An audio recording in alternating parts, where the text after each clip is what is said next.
Se conhece o código, escolhe as regras. Quebrar o paradigma dos falsos limites. Abrir aspas. Numa realidade simulada, os simuladores determinam as leis que governam os seus mundos e podem mudá-las. Fechar aspas. John Barrow. Cada pessoa nasce com um poder infinito, contra o qual nenhuma força terrena tem o menor significado. Neville Goddard. Saber se realmente acreditamos fazer parte de uma simulação cósmica ou se usamos simplesmente essa ideia como uma metáfora para o nosso relacionamento com o mundo cotidiano pode ser menos importante do que as possibilidades que tal noção implica. Metáfora ou facto, o conceito faculta-nos uma linguagem para partilhar a questão e um ponto por onde começar. Seja como for, a experiência das nossas vidas baseia-se num programa, um código da realidade, que traduz as possibilidades para a realidade. Esse código é a crença. Se soubermos como criar o tipo certo de crença, então as nossas ideias sobre o que é e o que não é mudarão para sempre. Por outras palavras, nada é impossível num mundo baseado na crença. Acreditar na crença. Há muitos anos, lembro-me de assistir a um episódio noturno de um programa de ficção científica que ia para o ar todas as semanas, na televisão a preto e branco, na década de 1960. Talvez também se lembre. Começava com a imagem de um avião de guerra aliado a voar algures sobre a Europa durante a Segunda Guerra Mundial. Na parte inferior tinha uma cúpula transparente usada como posto de observação para um dos aviadores da missão. Parecia uma bolha de vidro que pendia da fuselagem e permitia ao homem, no seu interior, ver tudo à sua volta. Deste ponto privilegiado, apercebia-se de qualquer avião inimigo que o piloto e o navegador não conseguissem ver. O enredo geral do episódio é previsível. Como não seria de surpreender, o avião é atacado e fica seriamente danificado pela defesa antiaérea inimiga. O que acontece a seguir, contudo, já não é tão previsível e é a razão pela qual partilho esta história. Apesar de danificado, o avião ainda consegue voar. O piloto decide tentar uma aterragem de emergência no aeroporto aliado mais próximo. Quando se prepara para o confirmar com o resto da equipa, descobre que no ataque perderam o trem de aterragem. De repente, o piloto vê-se confrontado com boas e más notícias. As boas são que parece que irá poder aterrar arrastando a barriga do avião pela pista. E a má notícia é que, ao fazê-lo, a cúpula de observação ficará esmagada sob o peso do avião e o seu amigo morrerá. O restante drama centra-se na tensão emocional do piloto, que esgota todas as outras alternativas e chega a uma terrível conclusão. Para salvar a sua tripulação e a si próprio, aterrar é a única opção. Se não o tentar, todos morrerão. Muito embora ninguém o verbalize, os outros também se apercebem que aterrar dessa forma irá matar o seu companheiro por baixo do avião. E o homem na bolha da observação também o sabe. E é aqui que a história dá uma reviravolta inesperada. Na cena seguinte, vemos o piloto numa agonia emocional ao iniciar a aproximação à pista e sabendo o que está prestes a acontecer. De súbito, o tripulante na cúpula de observação cai em transe. Só então ficamos a saber que ele também é um artista e que, entre os seus utensílios, tem consigo um bloco de desenho e um lápis. Vemo-lo atrás da bolha, enquanto desenha, rápida e habilmente, uma imagem do avião em que segue, completando-a com a cúpula de observação e ele próprio no seu interior. Sem uma pista do que está a acontecer, ficamos a interrogar-nos sobre o motivo pelo qual está a desenhar quando o avião está na iminência de se despenhar. Com um aparelho esboçado em detalhes perfeitos, o artista toma a liberdade de dar um toque final à sua criação, desenha o trem de aterragem intacto e totalmente estendido, precisamente como estaria se nesse momento ainda estivesse intacto. Porém, este não é como qualquer outro trem de aterragem normal que ele tenha desenhado. As rodas parecem donuts enormes, exagerados, como num desenho animado do Mickey Mouse. Completa-as com bengalas de rebuçado às riscas e raios de luz brilhantes a sair da sua superfície. O desenho fica completo no preciso momento em que o avião toca no chão e vê-se que nesse instante o piloto está emocionalmente abatido, convicto de que está a matar o amigo. Bem, já deve conseguir imaginar o que se passa a seguir. Ao aterrar, o piloto apercebe-se de que, de alguma forma, as rodas estão a funcionar. Manobra o avião até este parar. De imediato, a tripulação salta dos seus lugares, passa pela cabine, salta para a pista e começa a correr em busca de segurança. Quando se voltam para perceberem como conseguiram aterrar, o que vem é a realidade de um avião danificado pelo fogo, atingido por balas e bombardeado, com pneus de desenho animado a sustentá-lo, enquanto o seu companheiro da bolha de observação desce para a pista para se juntar a eles. Aqui fica a chave para esta história. Embora o artista esteja consciente, parece estar atordoado. Aquilo a que hoje chamaríamos de estado alterado. Está a sonhar acordado. Enquanto sonha, os pneus de faz-de conta estão ali, a suportar o avião até que todos estejam em segurança. Contudo, quando os seus camaradas o abraçam com entusiasmo, acordam-no do seu transe, podemos ver o avião em fundo. De repente, os pneus imaginários desaparecem. O avião parece suspender-se no ar por uma fração de segundo e depois embate no chão, no meio de uma nuvem de fumo e fogo, esmagando a cúpula da observação onde ele estivera amarrado apenas momentos antes. Incrédulos, impressionados e maravilhados, os membros da tripulação entreolham-se e começam a chorar, e é aí que a história acaba. Embora não seja uma história real, é poderosa por dois motivos. Primeiro, recorda-nos de que a própria experiência de imaginação e crença que na nossa cultura fomos condicionados a desvalorizar é uma força criativa em si mesma, que vive dentro de cada um de nós e não requer treino especial, bastante sabermos que existe. Segundo, esta história lembra-nos que passar por tal milagre na nossa vida exige que acreditemos em nós mesmos, assim como no próprio milagre. Muito embora esta história seja a encantadora ilustração de uma possibilidade, o poder da crença do artista tem uma base factual que exploraremos ao longo do resto do livro. A chave é que ele acreditava na força da sua imaginação e sabia que ela tinha uma ligação direta com os acontecimentos da sua vida. Neste exemplo concreto, em vez de apenas suspeitar ou quase acreditar que poderia reescrever a sua realidade, ele sabia-o com cada fibra do seu ser. Sabia-o com tal profundidade que somatizou a sua crença, tornando a imagem do seu sonho uma realidade deste mundo. Um crescente número de provas científicas sugere que todos temos o poder de o fazer. Usei a história ficcional para abrir a porta à possibilidade, pois mostra como várias pessoas, como a tripulação do avião, puderam beneficiar da clareza de um indivíduo mesmo sem entender esse poder.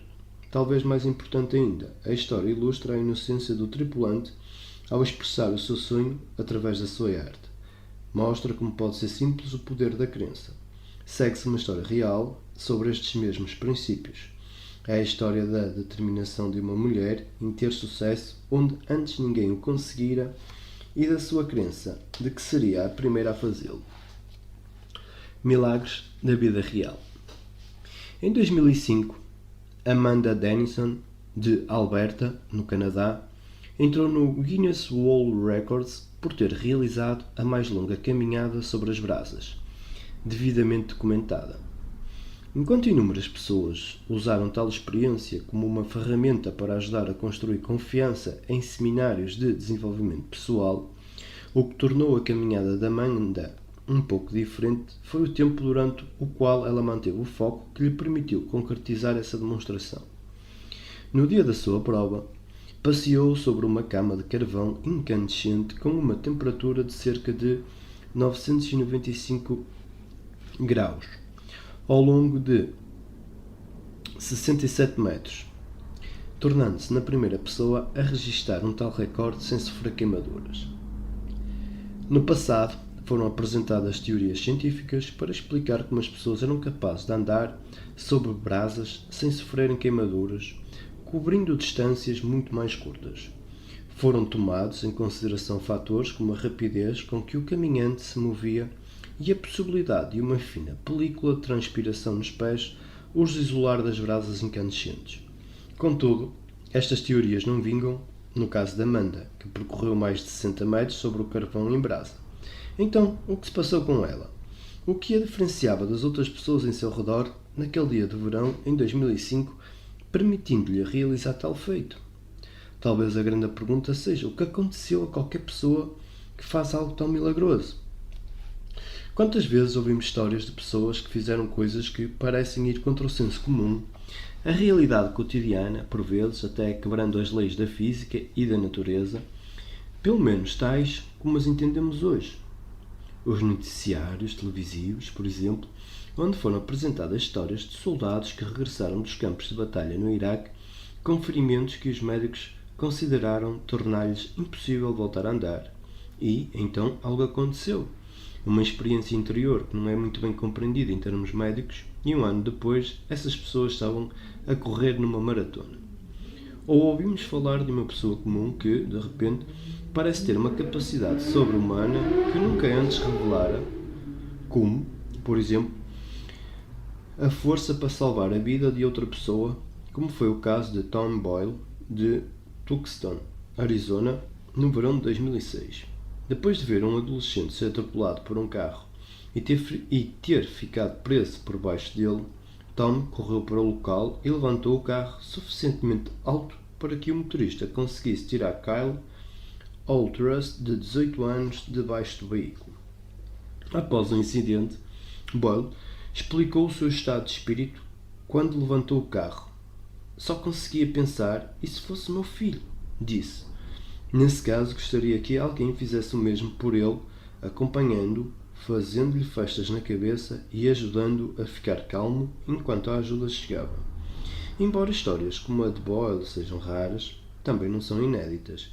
E a verdade é que nem sempre podemos atribuir tais feitos apenas à força física de determinada pessoa. No verão de 2005, a BBC News noticiou o caso de uma mulher que levantou mais de 20 vezes o seu peso corporal para libertar um amigo que ficara preso por debaixo do seu carro na sequência de um acidente. E ela conseguiu fazê-lo, embora tivesse ficado magoada. Kyla Smith, a mulher de 23 anos e 1,70 m de altura, perdeu o controle do seu carro, que capotou saindo da estrada. Quando parou, ela viu a perna do amigo fora do carro, presa por baixo dele. Conseguiu sair através da janela do condutor e levantou o automóvel uns 15 a 20 cm do chão, de forma a conseguir libertar o amigo. Sabia o que tinha de libertar, disse a seguir ao acidente, e naquele momento não havia mais ninguém ali por perto.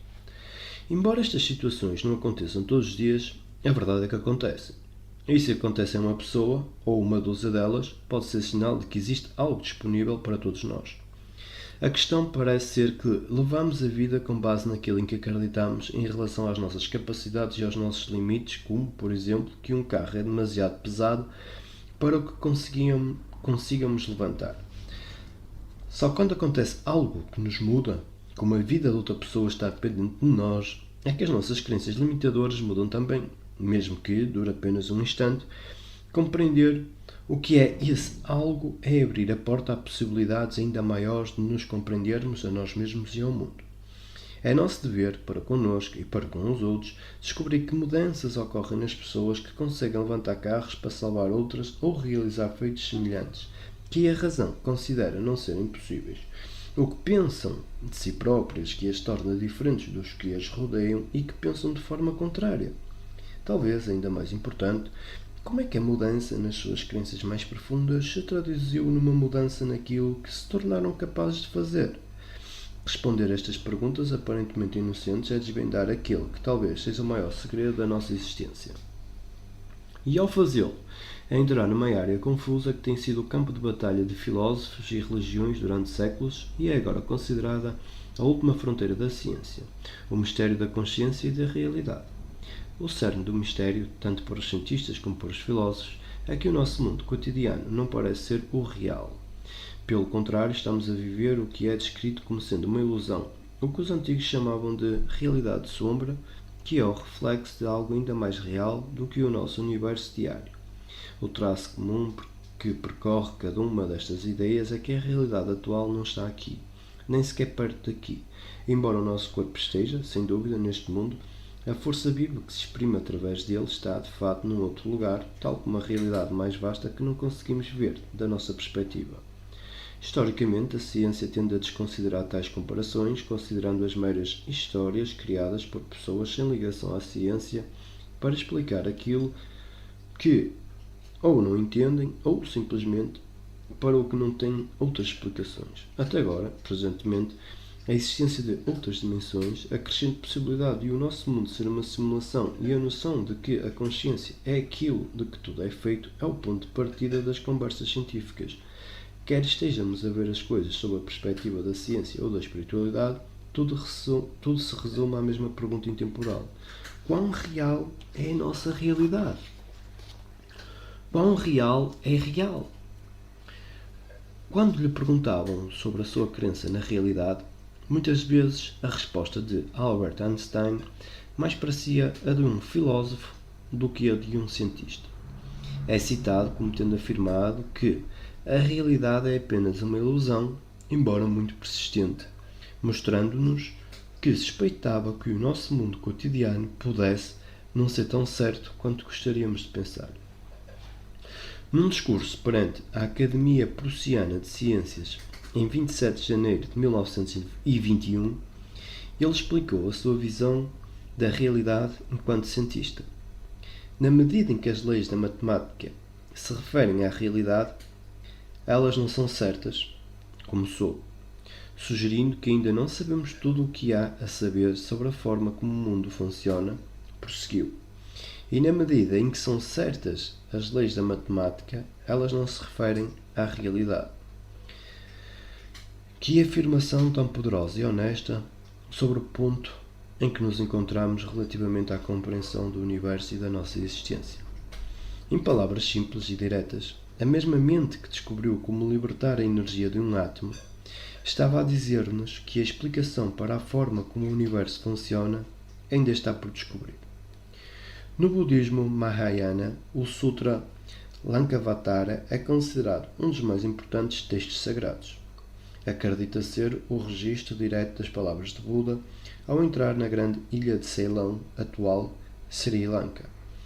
Entre os pontos principais do texto encontra-se a ideia de que na nossa realidade não há objetos exteriores. Tudo o que existe é consciência. Dentro da consciência de tudo o que é, tanto o mundo da forma como o que não tem forma resultam de uma imaginação subjetiva especial. Assim, enquanto para nós qualquer experiência nos parece suficientemente real, os ensinamentos afirmam que é apenas para onde dirigimos a nossa atenção, enquanto sentimos algo sobre o objeto do nosso foco, que uma realidade possível se transforma nessa experiência real. Por outras palavras, aquilo que experienciamos como uma realidade cotidiana é uma forma de sonho coletivo. Exceto uma ligeira variação na linguagem, esta antiga tradição assemelha-se bastante às teorias emergentes da realidade virtual. Tanto na antiga como na nova forma de pensar, estamos intimamente entrelaçados no tecido da própria realidade. Em ambas, é através da nossa interação enquanto estamos no sonho que as possibilidades da nossa mente se tornam a realidade do nosso mundo.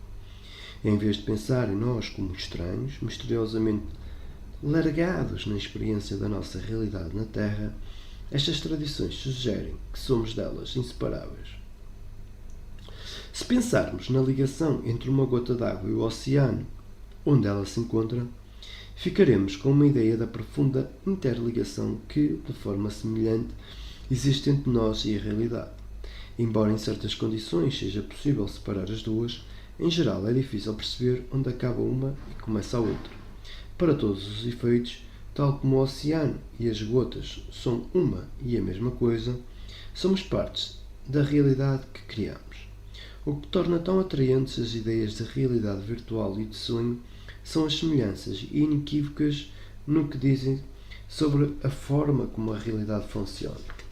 Como referi no capítulo 1, por exemplo, John Wheeler, da Universidade de Princeton, não só sugere que desempenhamos um papel na realidade, como desempenhamos ainda um papel fundamental naquilo a que chama universo participativo. Como participantes, descobrimos que o ato de focar a nossa consciência, de olharmos para algum lugar e examinarmos o mundo, é já em si um ato de criação. Somos nós que olhamos, somos nós que examinamos o nosso mundo e, para onde quer que olhemos, a nossa consciência faz algo para que compreendamos. O elemento comum que é crucial em todas estas ideias é que, no universo participativo, cada um de nós faz parte da equação. Somos simultaneamente catalisadores dos acontecimentos das nossas vidas e experimentadores daquilo que criamos, ambos em simultâneo. Como criadores e experimentadores, a pergunta que implora ser feita é a seguinte: se a nossa interação com o universo está constantemente a criar e a modificar o nosso mundo, como poderemos saber quais das interações terão determinado tipo de efeitos? Por outras palavras, quais as regras que descrevem a forma como a nossa realidade funciona? Temos sabedoria para reconhecê-las quando as virmos? Ou será possível que já as tenhamos encontrado? Poderão as leis da física mostrar-nos as especificidades em relação à forma como a realidade se desenrola? Se assim for, enquanto os cientistas vão resolvendo os mistérios da natureza, estarão também a mostrar-nos as chaves espirituais do nosso próprio poder. Contudo, revelá-las com sucesso significa que devemos dar conta de tudo o que vemos à medida que as regras são testadas. Isto inclui as anomalias, aquilo que nem sempre se encaixa nas previsões das teorias. Como descobrimos com frequência, são na verdade as anomalias que nos ajudam a perceber melhor as chaves subtis para o modo como as coisas funcionam. Isto traz-nos até onde nos encontramos hoje. Procurar as regras da realidade. Nos últimos 300 anos, os cientistas propuseram, testaram e atualizaram as suas explicações sobre o universo e o funcionamento de coisas como a gravidade e a luz. O problema é que todo este esforço nos conduziu a uma situação em que agora temos dois conjuntos de regras para descrever o que vemos em diferentes partes da mesma realidade, a física clássica e a física quântica. Em 1687, as leis de Newton lançaram as bases científicas da física clássica, juntamente com as teorias de James Maxwell sobre a eletricidade e o magnetismo no final dos anos 1800, e as teorias da relatividade de Albert Einstein no início dos anos 1900. A física clássica tem sido extremamente bem-sucedida na explicação dos elementos de grande escala que podemos ver, como o movimento de planetas e galáxias e as maçãs que caem das árvores. Tem corrido tão bem que já conseguimos calcular as órbitas dos nossos satélites e até mesmo colocar humanos na Lua. Contudo, ainda no início do século XX, os avanços científicos mostraram-nos dois lugares na natureza onde as leis de Newton parecem não funcionar: o enorme mundo das galáxias e o ínfimo mundo das partículas quânticas. Antes disso, nem sequer dispunhamos da tecnologia para observar a forma como os átomos se comportam durante o nascimento de uma estrela distante ou para escrutar o universo subatómico. Tanto num caso como no outro, os cientistas dispararam com coisas que não podiam ser explicadas pela física clássica. Às vezes, por exemplo, a energia quântica mostra-se sob a forma de partículas e age exatamente como as partículas deviam agir. Quando isso acontece, segue as regras físicas que os cientistas usam para descrever coisas individuais. O mundo parece estar bem e todos estão felizes. Contudo, outras vezes, a energia quântica parece desafiar as leis Pode aparecer em múltiplos lugares, em simultâneo, comunicar com o passado a partir do presente e até mudar de uma partícula coisa para uma onda invisível de não coisas para se adaptar à situação. E é esse o comportamento que muda tudo. Uma vez que somos feitos precisamente do mesmo que parece violar as regras que descrevem o nosso mundo, esse seu comportamento também altera as regras que nos descrevem, bem como acreditamos ser no mundo. Um novo tipo de física, a física quântica, teve de ser desenvolvida por forma a explicar estas exceções. A diferença na forma como os mundos quânticos e o cotidiano parecem funcionar criou duas escolas de pensamento entre os cientistas.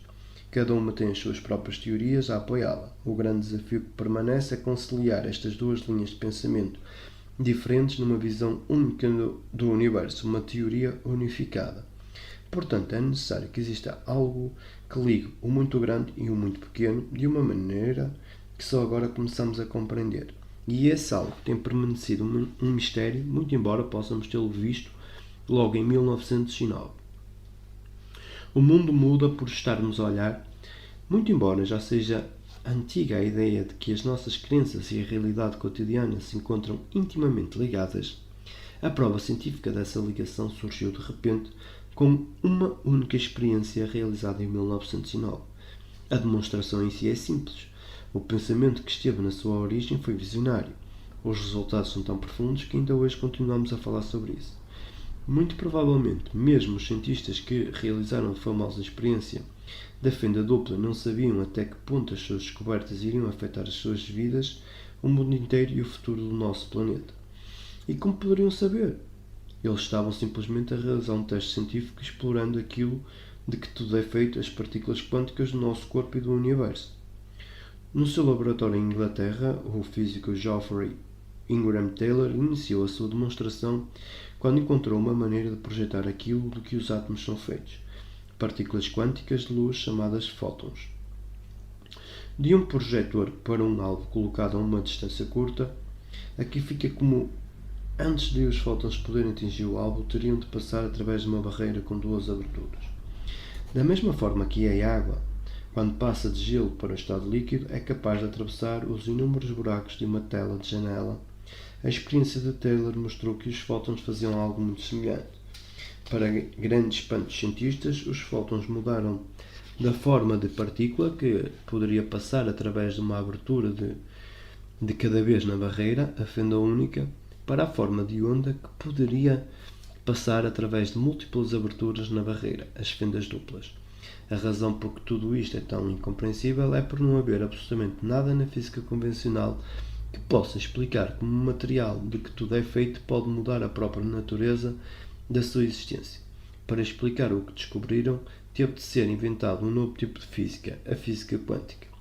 As duas perguntas que Taylor e os cientistas tiveram de formular foram: primeiro, como é que as partículas sabiam que havia mais do que uma abertura na barreira? E segundo, o que levou as partículas a transformarem-se em ondas para se adaptarem à situação? Para responder, foi ainda necessária uma outra pergunta mais reveladora. Quem sabia que havia mais do que uma abertura na barreira? A resposta é óbvia, só quem estava na sala conhecia as condições precisas da experiência. Os cientistas. As nossas ideias de realidade são testadas com as implicações desta resposta.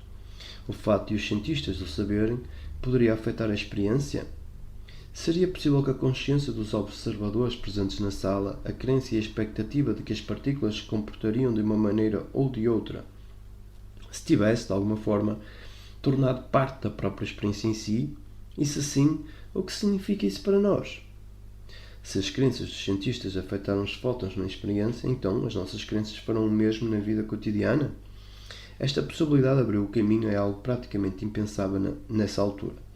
E as implicações tornaram-se muito pessoais muito rapidamente. Na linguagem da ciência, elas sugerem exatamente o que as nossas tradições espirituais mais antigas e consideradas afirmaram ser o ponto crucial da nossa existência. A qualidade das nossas crenças e expectativas tem um efeito direto e poderoso sobre o que acontece na nossa vida cotidiana. Quase 90 anos após ter abalado as bases da física clássica, a experiência da dupla fenda foi repetida. Contudo, desta vez os cientistas dispunham de tecnologia mais avançada e equipamento mais sensível. Num relatório publicado em 1998 sob o título A teoria quântica revela a observação afeta a realidade. O Heizmann Institute of Science, em Israel, confirmava as experiências originais de 1909, ao mesmo tempo que anunciava uma descoberta adicional que removeria qualquer dúvida em relação aos resultados demonstrados. Descobriram que quanto mais as partículas eram observadas, mais eram afetadas pelo observador. A experiência de 1998 é importante para a nossa vida do dia a dia por causa dos seguintes fatos inegáveis. O nosso corpo e o mundo são feitos da mesma matéria quântica que mudou nas experiências ao ser observada. Todos somos observadores. Isto significa que a maneira como vemos o mundo e aquilo em que acreditamos sobre o que vemos já não pode ser desvalorizado ou eliminado como se não tivesse importância. De fato, as experiências sugerem que todo o universo é constituído pela própria consciência e pode ser esse o elo em falta nas teorias que unificariam a física clássica e a quântica. John Wheeler não deixa grandes dúvidas em relação ao que as novas experiências significam para ele, afirmando: não podíamos sequer imaginar um universo que não contivesse observadores, nós, porque esses atos do observador participante são os próprios materiais de construção do universo. Na nossa busca para encontrar as menores partículas de matéria, à procura dos limites do universo, a relação entre a observação e a realidade sugere que talvez nunca encontremos qualquer delas. Não importa o quão profundamente espreitemos o mundo quântico do átomo, ou quão longe chegamos na vastidão do espaço profundo. O ato de olhar, com a expectativa de que algo existe, pode ser precisamente o que cria algo para nós vermos. Nesse caso, a regra principal que descreve como funciona a nossa realidade pode já ter sido revelada na experiência de Taylor em 1909. A regra principal da realidade. Durante uma conversa com a sua aluna Esther Solomon, por volta de 1920, Albert Einstein revelou o ponto fundamental em relação à sua curiosidade sobre Deus como força criativa no universo. Quero saber como Deus criou este mundo, começou. Não estou interessado neste ou naquele fenómeno, no espectro deste ou daquele elemento. Quero conhecer os seus pensamentos de Deus. O resto são pormenores. Em muitos aspectos, a nossa procura de regras que descrevam como funciona a nossa realidade é como o ponto fundamental de Einstein. Embora possamos procurar subtilezas aqui e ali, e elas são úteis quando as encontramos, o que realmente nos interessa é a chave para perceber como este mundo funciona. Queremos saber como e por que razão as coisas acontecem. Tudo o resto é equivalente ao que Einstein referiu como sendo pormenores. A experiência original da dupla fenda e as variantes sobre elas realizadas, que foram sendo repetidas, confirmaram a premissa básica das nossas tradições espirituais mais estimadas, que sustentam que o mundo em nosso redor é um espelho das nossas crenças, desde as antigas Vedas indianas, que alguns estudiosos acreditam datar de 5000 a.C., aos manuscritos do Mar Morto de há 2000 anos. O tema geral parece sugerir que o mundo é, na realidade, o espelho do que está a acontecer num reino superior ou numa realidade mais profunda. Comentando as novas análises feitas a fragmentos dos manuscritos do Mar Morto, conhecidos como The Songs of the Sabbath Sacrifice, os seus tradutores sumarizam o conteúdo. O que acontece na Terra não é senão um pálido reflexo dessa imensa e derradeira realidade. O que resulta dos textos antigos e da teoria quântica é que nos mundos invisíveis criamos um modelo para os relacionamentos, carreira, sucessos e fracassos do mundo visível. Nesta perspectiva, a nossa realidade funciona como um enorme ecrã cósmico que nos permite ver a energia não física das nossas emoções e crenças, ou seja, a nossa raiva, ódio e cólera, bem como o nosso amor, compaixão e compreensão projetada no meio físico da vida. Talvez seja por isso que se diz que, desde o momento do nosso nascimento, temos a força mais poderosa no cosmos, o acesso direto ao universo. O que poderia ser mais poderoso do que a capacidade para mudar o mundo e a nossa vida alterando simplesmente aquilo em que acreditamos nos nossos corações e nas nossas mentes. Tal poder parece próprio de um conto de fadas. Talvez seja precisamente por isso que somos tão atraídos para tais fantasias despertando-nos a memória que dorme dentro de nós do nosso poder no mundo e da nossa capacidade em tornar real o paraíso ou o inferno, conforme escolhermos. Se subsistir alguma dúvida sobre a realidade desse poder nas nossas vidas, não precisamos procurar além dos casos relatados sobre o efeito placebo, no capítulo 2, o milagre da caminhada sobre o fogo de Amanda Dennison, no início deste capítulo, ou a história real da vida de uma mulher que pesava pouco mais de 45 kg e levantou um carro, pelo menos 20 vezes mais pesado do que ela. Nas mentes subconscientes daqueles que experimentaram o efeito placebo e realizaram efeitos milagrosos, e na mente consciente de Amanda Dennison, vimos o poder da nossa capacidade para definir os nossos próprios limites da realidade. Em cada exemplo há uma correlação direta entre aquilo que a pessoa acreditava, na forma como se sentia em relação às suas crenças e o que efetivamente aconteceu no mundo. Embora possamos não entender completamente por que razão esses efeitos ocorrem dessa maneira, no mínimo temos noção de que existe pelo menos um. É inequívoca correlação que nos conduz até à principal regra da nossa realidade é simplesmente esta. Na nossa vida, devemos tornar-nos o que escolhemos vivenciar no nosso mundo. Quando conhecemos esta regra primordial, os ensinamentos espirituais do passado assumem repentinamente um significado ainda mais profundo e rico. Pessoalmente, sinto ainda maior reverência, respeito e gratidão por aqueles que, no passado, fizeram o possível por preservar este segredo. Na linguagem do seu tempo, sem os termos e experiências de alta tecnologia que põem à prova o que as nossas mentes do século XXI atualmente exigem, os mestres do passado partilharam o segredo quântico da maior força do universo e, tal como vimos no fragmento do manuscrito Mar Morto anteriormente referido, fizeram-no na presença daqueles que ainda acreditavam que uma tempestade era um sinal dos deuses irados. Sabendo que na vida devemos tornar-nos aquilo que escolhemos vivenciar no nosso mundo, os mestres, curandeiros, místicos e santos da história demonstraram a regra primordial nos seus milagres e curas. Enquanto muitos daqueles que foram testemunhas diretas confundiram tais demonstrações com um sinal de poderes especiais, abdicando do seu poder a favor daquele que as realizava, outros reconheceram a dádiva recebida e passaram o segredo às gerações futuras. Sabiam que, de forma a realizar um milagre, temos de dar àquilo de que a realidade é feita algo com que trabalhar. Faz sentido. Se esperarmos que a realidade, ou Deus, a matriz, o Espírito, o Universo, responda às nossas preces, devemos tornar-nos no modelo daquilo que estamos a pedir que os átomos da realidade formem.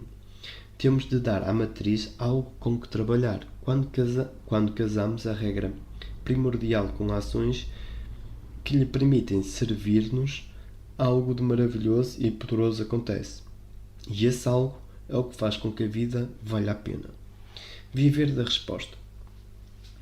Há uma diferença poderosa, ainda que subtil, entre trabalhar para um resultado e pensar e sentir a partir dele.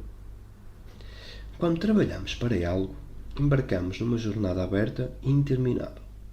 Embora possamos identificar marcos e estabelecer metas para nos aproximarmos dos nossos objetivos, na nossa mente estamos sempre a caminho da meta e não na experiência da sua concretização.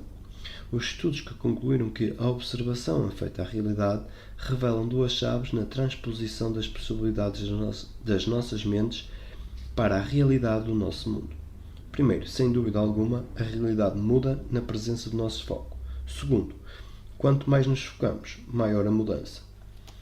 Estas observações científicas confirmam os princípios que os grandes professores do nosso passado partilharam numa linguagem não científica.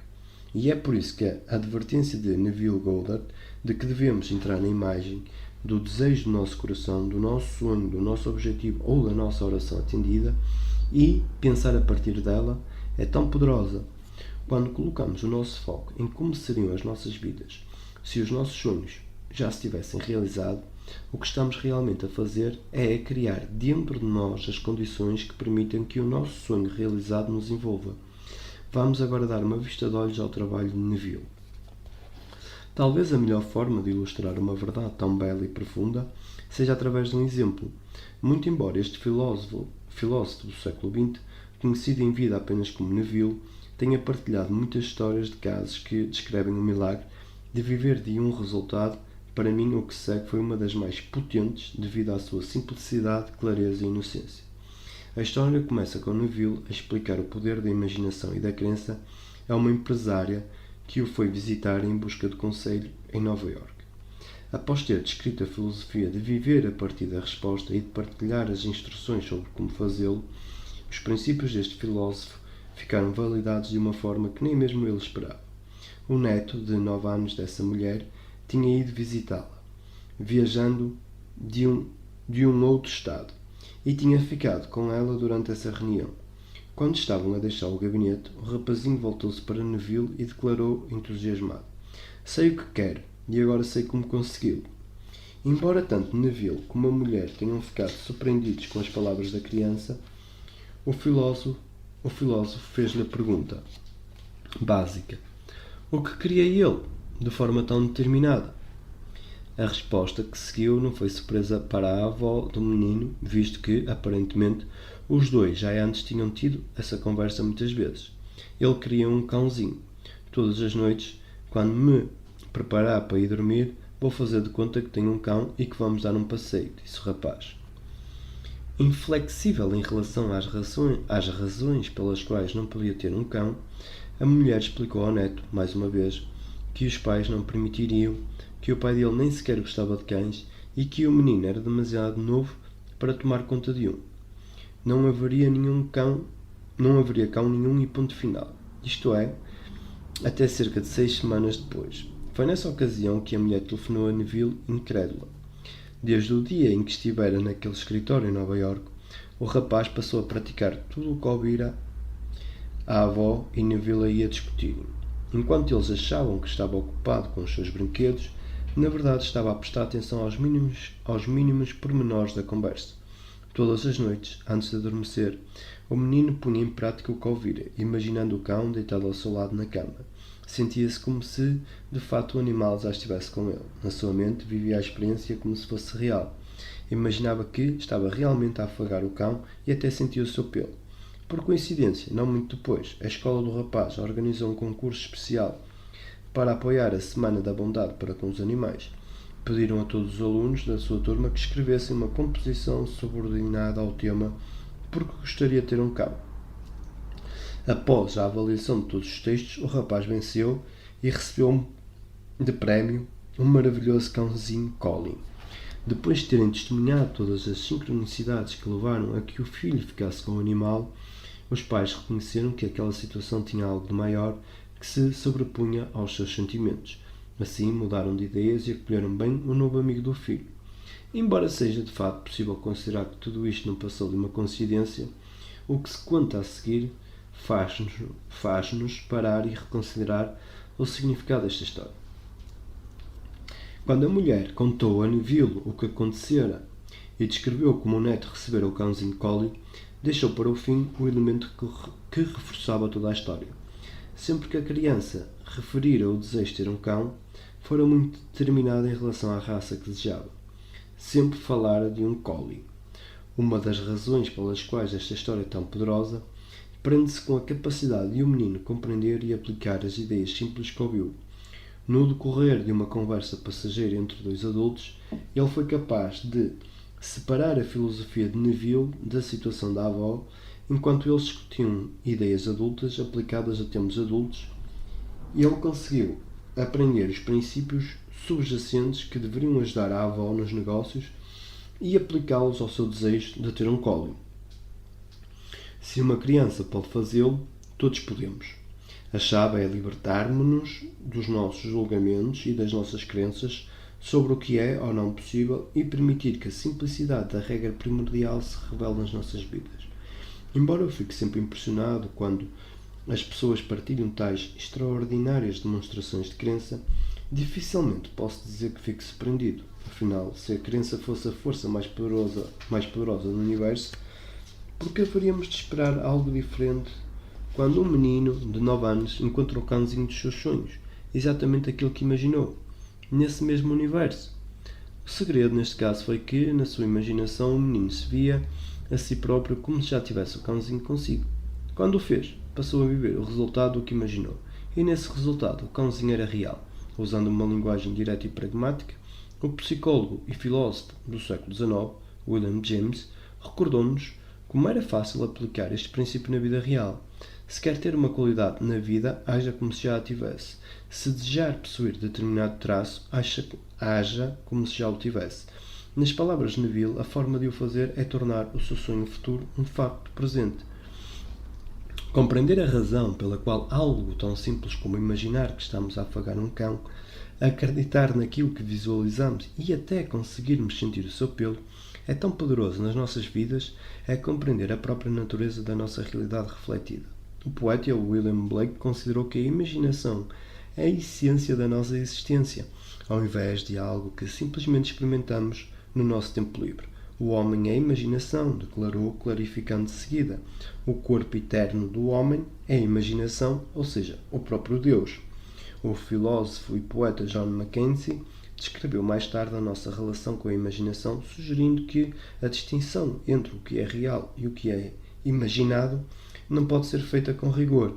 Tudo o que existe é imaginário.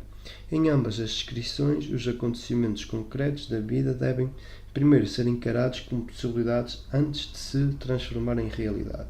Numa linguagem não científica, James, Neville, Mackenzie e Black explicam-nos com precisão de que forma podemos aplicar a regra primordial à vida real. No nosso mundo de microchips e nanotecnologia do século XXI, não é de admirar que fiquemos céticos quando ouvimos dizer que mover os átomos da realidade é tão simples que até uma criança o pode fazer. Parece demasiado fácil para ser verdade, ou melhor, até tomarmos em consideração o que a ciência nos tem vindo a mostrar e o que as tradições espirituais que nos são mais queridas sempre disseram. Vivemos num universo refletido e somos nós que criamos os reflexos. Portanto, por favor, não desconfie das palavras de Neville, quando ele sugere que tudo o que precisamos de fazer para transformar a nossa imaginação em realidade é assumir o sentimento do nosso desejo realizado. Num universo participativo criado por nós, por que motivo deveríamos esperar que o poder de criar fosse mais difícil? Um coelho com chifres, física quântica no mosteiro budista. Durante a minha primeira viagem a um mosteiro budista, no final dos anos 1990, percebi rapidamente como funcionam de forma diferente as mentes dos ocidentais e a dos monges e freiras nesses lugares que fomos conhecer. A maior diferença era, sem dúvida, a nossa aparentemente infindável necessidade de saber por que razão as coisas funcionam de determinada maneira, necessidade essa não sentida por aqueles que viviam nos mosteiros. Pareciam aceitar, simplesmente, que por vezes as coisas são como são, e tudo parecia estar ligado àquilo que acreditavam de si próprios e do mundo. Após quase 2 semanas de adaptação a altitudes que iam até aos 4.900 metros acima do nível do mar, a respirar o pó espesso da estrada que o nosso velho autocarro ia sugando através do seu sistema de ventilação e com o nosso corpo a suportar 14 horas por dia, a balançar ao longo de caminhos que pouco mais eram do que trilhos de jipe mais do que gastos, descobri que as minhas crenças estavam-se atestadas de uma forma como nunca antes esperara. Acabáramos de chegar a um mosteiro em ruínas, agora ocupado por um grupo de cerca de 100 freiras, enquanto estávamos sentados entre elas, envolvidos na partilha sentida dos seus cânticos sagrados, a paz que se vivia naquele espaço mal iluminado foi repentinamente interrompida. Quando a porta se abriu, os fortes raios de sol do final do dia tornaram impossível ver o rosto da imponente silhueta que se encontrava em pé na entrada. Numa voz que era pouco mais do que um sussurro, ouvi o nosso tradutor cumprimentar o homem que estava à porta. Geshe lá. Cumprimentou-o, explicando-nos que ele era um extraordinário professor. Enquanto nós esforçávamos para o ver, o homem de quem emanava tal autoridade abriu caminho ao longo da sala para nos ver melhor. Tive então a primeira oportunidade de o observar bem. Era alto, tinha a cabeça rapada e era, sem dúvida alguma, tibetano. Enquanto percorria lentamente a sala, permanecemos sentados sobre as espessas esteiras, usadas para proteger as freiras do frio chão de pedra. A princípio o professor não falou muito, olhando pela sala e avaliando a situação. Depois começou a lançar perguntas em voz alta para quem quisesse responder. Olhei para o nosso tradutor para tentar perceber o que estava a passar-se e ele partilhou a conversa que decorria entre o professor e as freiras. Quem são estas pessoas? Era notório que não estava habituado a ver um grupo de ocidentais sentados no meio das freiras a fazer o que estávamos a fazer. O nosso tradutor juntou-se à conversa enquanto as freiras explicavam quem éramos. Em seguida, de forma tão abrupta como aquela com que entrara na sala, o tom da sua voz mudou, passando de uma entoação de desconfiança e incerteza para uma mais filosófica, mais especificamente da filosofia daquilo que é real neste mundo. Perguntou ao tradutor quem era o professor do nosso grupo e, de repente, todos os olhos se voltaram para mim. Está aqui, informou o tradutor, apontando na minha direção. O gajo que aqui trouxe hoje estas pessoas. Praticamente sem fazer uma pausa, o professor olhou para mim e fez-me uma pergunta.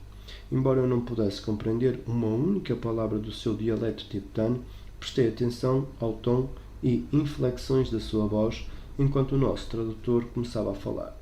Se estiver a fazer uma peregrinação pelo deserto e vir um coelho com chifres, isso é real ou imaginário? Perguntou. Eu mal podia acreditar no que ouvia.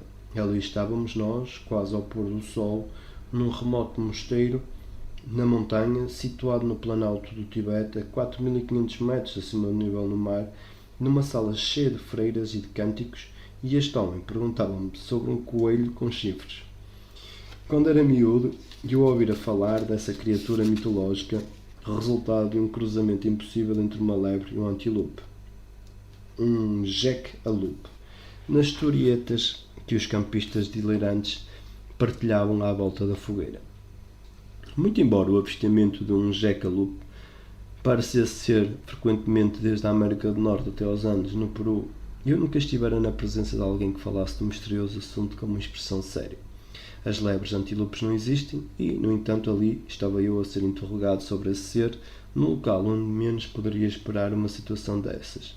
Enquanto recuperava das irreais circunstâncias desse momento, apercebi-me subitamente que aquilo era um teste e que eu era quem estava a ser testado. Quando me preparava para responder, olhei para o professor. Enquanto gesticulava o movimento das suas mãos, criara uma pequena nuvem de poeira e fiapos junto às suas vestes. De súbito, o espaço em volta do seu imponente perfil adquiriu um brilho estranho, quase como um halo com o sol a brilhar através da névoa das partículas suspensas. Por alguma razão, a minha mente recuou ao modelo de perguntas e resposta que aprendi na escola primária. Depois de me fazerem uma pergunta, eu repetia com as minhas próprias palavras para ter certeza de que entendera corretamente. De seguinte, daria a minha resposta. Um coelho com chifres no deserto é real ou imaginário? Comecei de imediato até a habitual tagarelice entre as freiras. Cessou. A tagarelice entre as freiras cessou. Todos se calaram à espera da minha resposta. E este teste de filosofia, improvisado sobre a realidade, a experiência do coelho com chifres no deserto é a experiência da pessoa que o vê. Comecei. Se essa pessoa for eu, é tão real quanto eu acreditar o que é. Passar o teste da realidade. À medida que as palavras saíam da minha boca, a sala mantinha-se em silêncio. Sustive a respiração, fixando o professor, para tentar perceber se a minha resposta era a que ele esperava. Parecia surpreendido. Lentamente, um grande sorriso foi surgindo no seu rosto. Voltou-se para o tradutor, a quem fez nova pergunta. Foi a vez de o tradutor sorrir enquanto repetia as palavras do professor. De que mosteiro veio este gajo?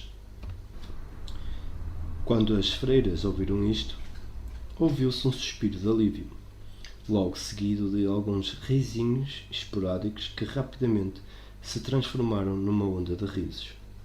Aparentemente, a minha resposta era típica do que se podia esperar de quem tivesse aprendido as revelações nas escrituras budistas.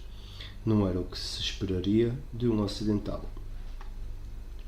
Enquanto se voltava e encaminhava lentamente para a porta, o professor sorria. Voltou a ouvir-se o suave burburinho das conversas. Sem uma palavra, o monge saiu, passando pelos pesados brocados que impediam que o ar frio da montanha entrasse no mosteiro. Sentindo-me simultaneamente honrado pela pergunta que me fora feita e satisfeito com a aprovação da minha resposta, regressamos aos nossos cânticos de paz. Apesar de o meu teste ter sido breve, foi também uma poderosa confirmação de como o conhecimento do poder da crença estava, de fato, difundido. O mais interessante em relação a esta troca de palavras com o gajo foi que o teste confirmou tanto aquilo que as experiências nos têm dito, como o que as tradições espirituais por todo o mundo nos sugerem há séculos. Se o universo, o nosso corpo e a vida cotidiana são uma experiência virtual baseada na consciência, então a crença é o programa que nos permite despertar enquanto ainda estamos na simulação. Assim, quando fazemos a velha pergunta: quão real é a realidade? A resposta começa a soar como a solução para um enigma filosófico. A realidade é tão real quanto acreditarmos que seja. O segredo é simplesmente este: aquilo com que mais nos identificamos é o que vivenciamos nas nossas vidas. Desta forma, aquilo a que chamamos a nossa realidade é suave, maleável e sujeito à mudança. Adapta-se às nossas expectativas e crenças. Portanto, enquanto as leis da física são suficientemente reais e existem em determinadas condições, há provas que sugerem que quando mudamos tais condições, estamos também a reescrever as leis. E não precisamos de ser cientistas aeroespaciais, aliás, nem qualquer outro tipo de cientista para fazê-lo.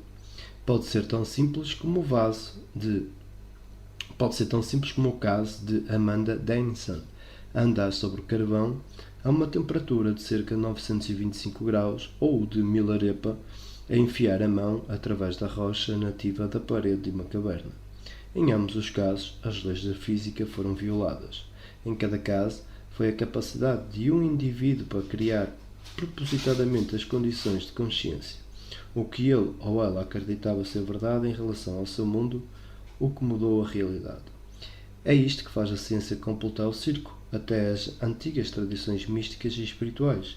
Tanto a ciência como o misticismo descrevem uma força que liga tudo. Ambas dizem que cada um de nós tem o poder de influenciar a forma como a matéria se comporta e a realidade se desenrola, simplesmente através da maneira como aprendemos o mundo à nossa volta. Agora que conhecemos a regra primordial dessa realidade refletida, como é que a aplicamos nas nossas vidas? Se as nossas crenças profundamente arraigadas, às vezes subconsciente, são a semente para o que experimentamos, então como curamos as falsas crenças que nos limitam? Como reescrevemos o nosso código da realidade? E é aqui que uma nova perspectiva pode ser tão poderosa na remoção de tudo aquilo que considerávamos ser verdadeiro no passado. A chave é descobrir a experiência que funciona connosco e saber reconhecê-la quando se aproxima.